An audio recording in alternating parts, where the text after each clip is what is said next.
Just look at this amazing crop. My Bucephalandra farm is finally ready for harvest. But here is how it started, and believe me, it wasn't a walk in the park. This experiment ended to be harder than I anticipated. So, let's see what problems I have encountered, how I fixed those, and what can you learn from my mistakes so your farm will run smoothly. I want that for you, so pay close attention. I will cover them with the lid. Just like so, should be good for start, the middle position. For start, I will spray with plain water 2 times a day. If you don't have a decent tap water, use reverse osmosis or distilled water instead, but my tap water is quite soft. I keep them at room temperature. Fortunately, it doesn't fluctuate much. You can spray less often in the winter, but 2 or even 3 times a day if you started your project during summer. In time, the leaf will adapt and you won't need to provide this regular misting. They will be able to take water just from the roots. What I need to do to check if there is enough water, I dig a small hole. You see, this is the water level and it's quite okay. Excess watering can lead to algae and mold issues, so balance your humidity with a proper ventilation. We also have these tiny little bugs. They are called springtails and love to eat mold and decaying matter, therefore is a good idea to use them. Unfortunately, I didn't have any springtails to add from day 1, so early mold and leaf melting occurred.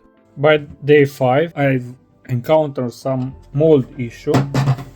Lost a couple of Bucephalandra here, especially on this area. So I've added springtails to help me out.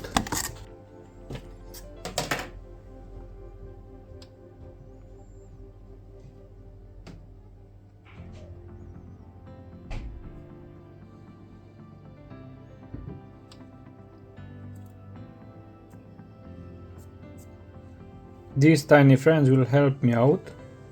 They love eating mold and decaying matter.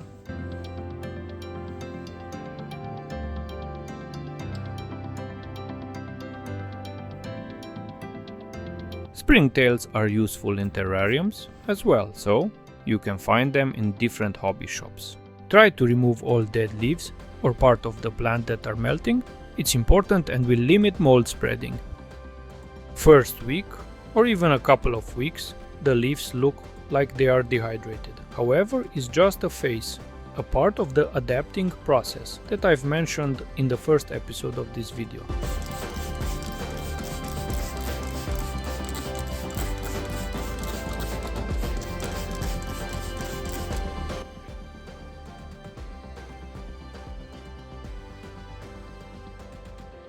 Bucephalandra lost some leaves or even melted. Just like that one, you see it's melting. A lot of dead leaves around. So I decided to flood the tray. This way at least the mold will die. I try to pour the water very slowly so I won't disturb the aqua soil, and cover everything in water so the mold will die. You can see the poor springtail trying to walk on the water. They are notorious for walking on the water. Being so tiny, the surface tension can sustain their weight.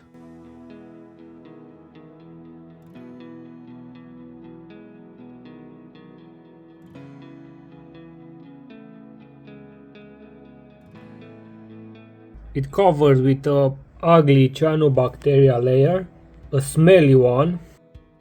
I really hate this experiment. Hopefully now without any water, this cyanobacteria will go away. And unfortunately, I didn't even get rid of the mold. This gooey cyanobacteria is so nasty. I hate it. And it smells so badly.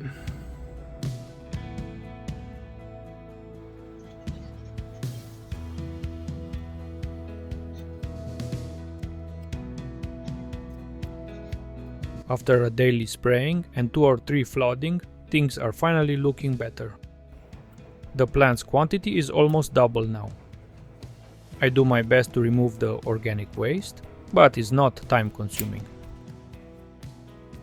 It takes me about 5 minutes a week to get rid of dead leaves.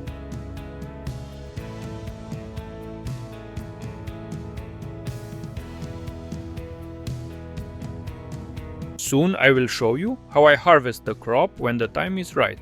With my harvesting method, your farm will basically provide plants forever. But for now, let's see what I've learned after this experiment. We don't want to overcrowd it. I personally use master line caps. I told you the nutrition part will be provided by some root caps. You open up one caps,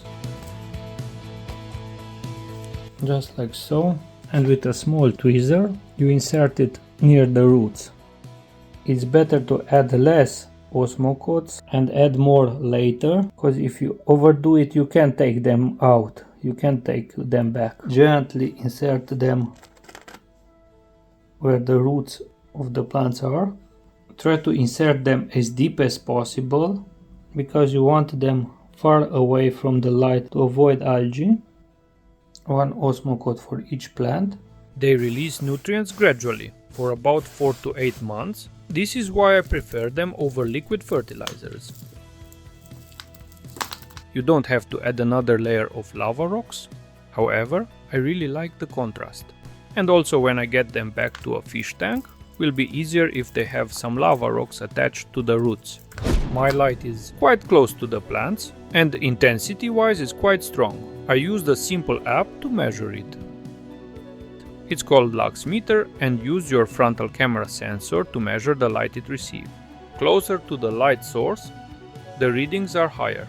We have 3000 lux at our plant surface. That's quite intense, almost similar to my aquascape's light.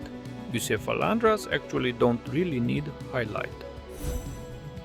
If you don't want to invest money in this method for now, try to do this instead. We can add a tiny Bucephalandra inside. I can set them up and just let them float. I have some with moss, some with Buce, so they can benefit from the light of your fish tank, but you can also place them on the windowsill to benefit from natural light.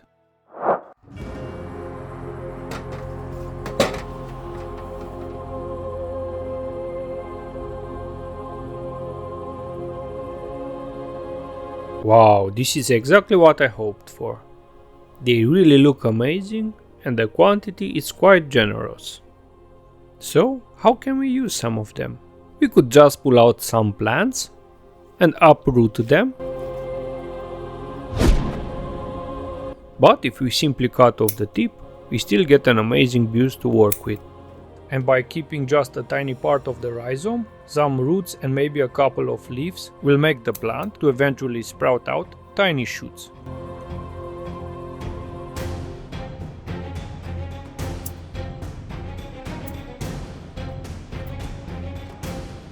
Just by keeping a small part from each plant, in about a couple of months, we can do a new trimming.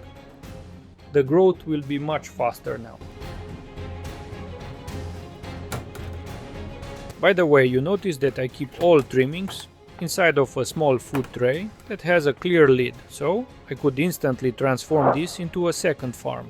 If your plants are attached to a rock, it will be also easier to add them to your aquarium. That's another small bonus of this method. I really hope this kind of material is useful. If it is, I would urge you to hit the like button. For some reason people forget about it, and it really helps me as a creator. If you haven't seen yet the first part, where I explain how to set up the farm, here it is on the screen. Enjoy watching it and put this method to good use, my friends.